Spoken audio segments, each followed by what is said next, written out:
నువ్వు అర్థం చేసుకోబోట్లా అంటే బాధపడుద్ది అప్పుడు. పదమ్మ నేను మీ ఇంటికి వస్తాను పద అని తీసుకొని వచ్చి ఇంట్లో వదిలిపెడితే వాళ్ళ అమ్మ కంగారు పడతాడు. తప్పుడు మెట్ల మీద కూర్చొని తిరుగుతూ ఉంటుంది, పిల్ల ఎక్కడ పోయింది, పిల్ల ఎక్కడ పోయిందని. దాన్ని చూడంగానే అమ్మ ఎక్కడికి వెళ్ళావమ్మా, నీకోసం ఇష్టమైన కూర చేసి పెట్టానమ్మా, ఇంత దానికి అలిగిపోతావమ్మా తల్లి. అప్పుడు అంటాడు, చూడమ్మా ఎంత తల్లడిల్లిపోతుంది తల్లి. అమ్మా తల్లిదండ్రుల యొక్క శ్రమ, కృషి, వాళ్ళ యొక్క త్యాగాలు గుర్తు చేసుకోండి అమ్మా. జీవితంలో మనం ఎదగాలన్నా కూడా పక్క వాళ్ళ బాధలు తెలుసుకోవాలి. అండ్ తల్లిదండ్రులు మించి ప్రత్యక్ష దైవాలయ తల్లిదండ్రులు మనకి ప్రత్యక్ష దైవాలు. ఎవరైనా సరే గుర్తుంచుకోండి, తల్లిదండ్రులు గౌరవించిన వాళ్ళు ఎవరిని గౌరవించలేరు.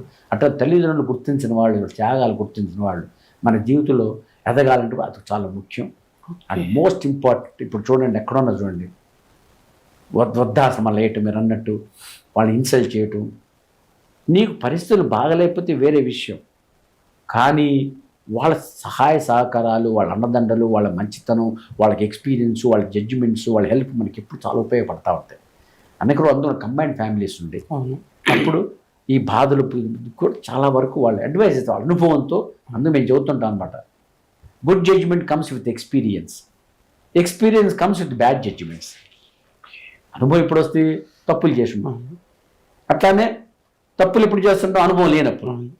వాళ్ళకి అనుభవం వలన అన్ని డక్కామక్కాలు తినరు కాబట్టి, వాళ్ళ మంచి చెడు తెలుసు కాబట్టి వెనక రోజుల్లో ఇంత గొడవలు.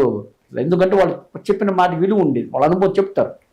అట్లా వీళ్ళు కూడా తల్లిదండ్రులు గౌరవించుకుంటా, వాళ్ళ అడ్వైస్ తీసుకుంటా, అవసరమైతే కొన్ని త్యాగాలు పిల్లలు చేసి వాళ్ళతో ఆదుకుంటే వాళ్ళకి జీవితాంతం మంచి అనుభూతితో ప్రశాంతంగా వెళ్ళిపోతారు. అంతకన్నా మనం చేసింది పిల్లల తల్లిదండ్రులు పిల్లలకి ఏమీ లేదు. నిజంగా అందుకని ఇప్పుడైనా తెలుసుకొని మంచిగా పుస్తకాలు చదవండి, మంచి లెక్చర్లు వినండి, మంచి వాళ్ళ సాంగత్యం పెట్టుకోండి, ఎప్పుడు మంచి ఆలోచించుకుంటండి. నలుగురు మంచి చేస్తే మనకి మంచి అవుతుంది. అంటే తల్లిదండ్రులుగా మన గౌరవంగా చూస్తే మన పిల్లలు మన ప్రేమగా చూస్తారు, మన మీద గౌరవంగా చూస్తారు. అందుకని వెనకడ అమ్మమ్మ, తాతయ్య, నానమ్మ ఎంత బంధాలు బాగుండి ఆనందంగా ఉండేవాళ్ళు. డబ్బు ఒకటి పాటు కాదు. ఇప్పుడు పెద్దాన్ని డబ్బులు ఎక్కేసి తల్లిదండ్రులు పక్కన పెడుతున్నారు, చెడ్డాన్ని నా మాట నెగ్గాలంటున్నారు.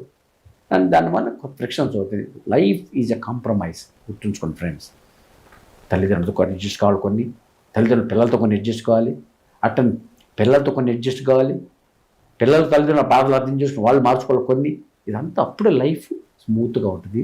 కానీ కొంచెం సహనం కావాలి.